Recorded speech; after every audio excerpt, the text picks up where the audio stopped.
everyone, today I'd like to talk you through halftone stamps. Now, if you've never heard of halftone stamps, I am going to explain exactly what they are, but they are becoming increasingly popular in the craft market. We have a selection at Creative Craft Products here. We also have a few in the textures range as well, those that haven't yet sold out. So I'm going to show you how to get the most from them and what not to do as well. And stay tuned for the end because I've got an extra tip for you for a really fun effect with these. So a halftone stamp is a little bit like a pixelated image. So the stamp is not made up of lines and shapes in the same way as a usual stamp is. So the area that touches the surface of your paper is made up of tiny dots. Now these dots get larger and closer together where the image is darker, and they get smaller and further apart where the image is going to be lighter. This means that you can get some really fun shading into your stamps, and you only need to stamp one layer and one colour to get this effect, and that's what I'm going to be showing you to do today. Now, because these are made up of small dots, it does mean that you need to play around with your inks to get them to look more realistic. Now, you may love this kind of pop art look. If you do, then the first technique is exactly for you, and that's what a lot of people are probably doing already. But if you like the look to be a little more blended, then follow my steps on the second impression so you can see how I do that. So let's start first of all with the basic star here. A really fun image, and I'm going to show you how you're probably stamping it first and the result that you'll get from that. And like I say, this way, if you do like the kind of pop art look, it's absolutely fine. You will get the dots, they will be quite dramatic, they'll be quite obvious. So let's pop my star on here, and I'm just going to stamp it with my regular black ink. So this is VersaFine Clair. This is a detail ink, so it's going to capture onto all of those dots and give me a really clear image. Now, in my mind, unless, like I say, you really like this pop art look, you don't really want a clear image with these. You want it to be a little bit blurred. So as you can see there, we've got a really fun effect, but you can see the dots quite clearly. So let's now take a look at a different way of stamping this same stamp. So this time I'm going to use a water reactive ink. Now, distress inks and distress oxides are your most common ones in the craft market, but you will have others in your stash and available that are water-based and water reactive. So you want to use something that when you apply water to it, it moves around a little bit. So I'm going to put the distress ink onto my stamp. Now, because this is a dye ink and it hasn't got pigment in it, you don't always see it actually on the stamp quite as easily. Now, I'm going to stamp this first of all, just so you can see what would happen if I don't add any water.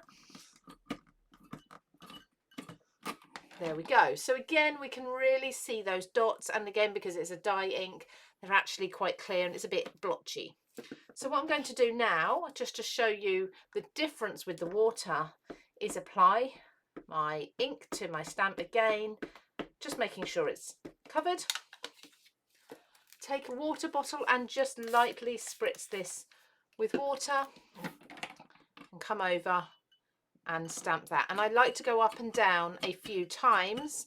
This just gives the water time to move around on the page, and then just hold it down for a moment. And then what's happened here is the ink has the dots have kind of blended together a lot more, and you get much more of a clearer image. That's going to show more as the ink there dries and the paper becomes all one colour. So let's show you that with one of these beautiful florals. So I'm going to use this large rose here, and I'm going to put that into the middle, and then I will add some additional leaves around it afterwards as well. And I kind of like doing this section stamping, so I'm doing one part at a time. It's very hard to get stamps very close together and stamp them all together. So I'm just going to do one at a time to keep things separate. So lifting up the stamp, and you can spritz your paper as well to aid with the mixing and the blending of the ink. I'm going to go onto my dry stamp with purple. This is called Dusty Concord, this colour, So all over the dots. I have to bear in mind that this is a brand new stamp. I've not yet used this one. I should have prepped the surface, so if I need to do a second impression, then I will do that. And I'm going to do a light mist over the stamp as well.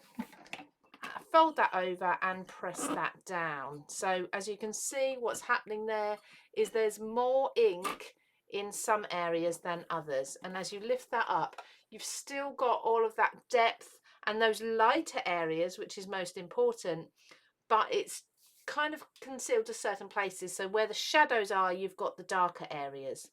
So I would leave that to dry and then I would repeat it, but you get a very lovely watercolor style image.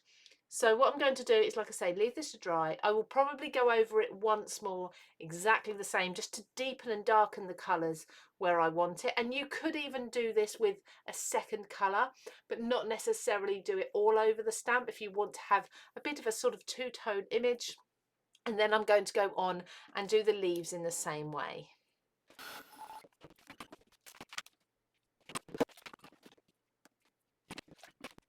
Just to make this lovely watercolour floral into a card, I'm going to use one of the sentiments that come in the set and stamp that purely with a black, and this is not going to be watered down. The surface is completely dry now. There we have a beautiful watercolour flower, and no skill needed, no artistic skill needed whatsoever, just your stamping platform and some water. Now, I did promise another tip at the end, and I want to show you how you can actually heat emboss these for a really fun look as well. Now, obviously with the heat embossing you can't add the water, but what you can do is have a really nice metallic and kind of pixelated image. So I'm going to do this gorgeous sort of star or sunburst down the bottom here. I'm going to place that over my cardstock, and I'm just going to use this in the way you'd usually use a stamp. So I'm not going to apply any water because it's a large image. I'm just lifting up from the middle and flattening it down so that there's no air bubbles trapped underneath there, because that can always affect your stamping. I'm going to use a watermark ink or an embossing ink. So this one's Versamark. Stamp all over the surface as usual, and I'm going to use a nice glossy or sparkly gold embossing powder. Now when I first press that down, straight away you can see the edges are really touching the surface, but the dots get smaller and further between as they get closer to the center, so the color kind of fades out there. So make sure you've got everywhere pressed down. I can see by there I have got that all perfect. I'm going to add my heat embossing powder now.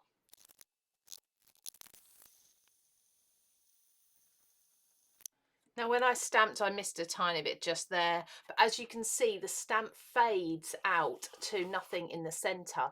So if we look closely, we'll see that it starts off as solid colour, solid embossing at the outer edges, and as we work our way through, the dots get further and further apart, so you're seeing more and more black through each of the lines until it's just completely black in the middle. And it's such a fun effect, especially then from a distance. It just looks like those lines are fading into nothing. So that's how to use and how not to use halftone stamps and what they're all about. Keep an eye out for more of these coming to CraftStash in the future. And if you love the designs that we've got here, you can find those linked down below.